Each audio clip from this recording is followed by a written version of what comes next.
Hi, it's Gary Bourne from Royal LePage, Sussex, and welcome to my 2018 real estate review for North Vancouver on a beautiful day. Last year was a challenging year, to say the least.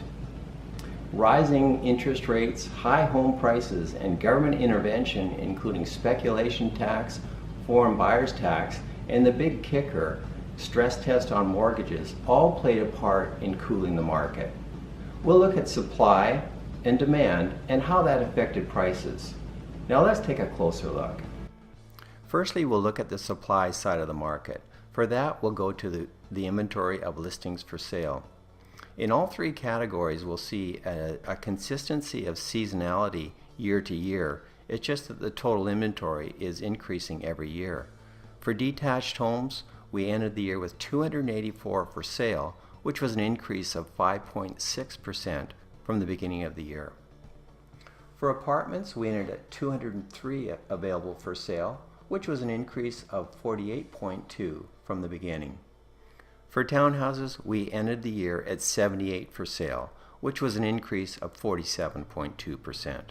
For the demand side, we'll look at the last 3 years of sales in the three categories. For detached homes, we ended the year at 675 for sale, which was a decrease of 41.4% over last year, or to compare it to the 11-year average, it was a 38% decline. For apartments, we ended the year at 960, which was a decrease of 53.9% over the last year, and comparing to the 11-year average, it was 4% under.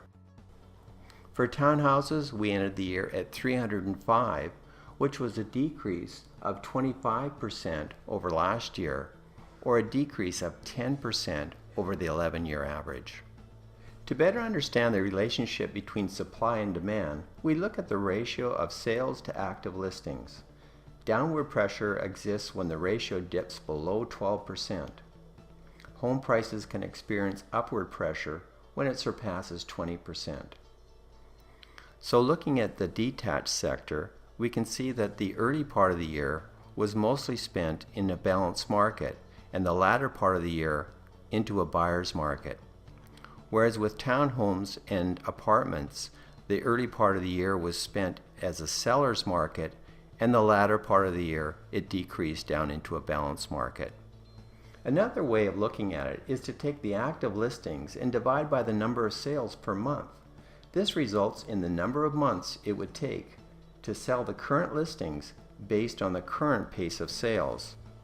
So for detached, it would take 7.1 months to sell the amount of listings there are for sale at the end of the year, whereas townhouses, it was 4.2 months of inventory, and apartments, 6 months of inventory.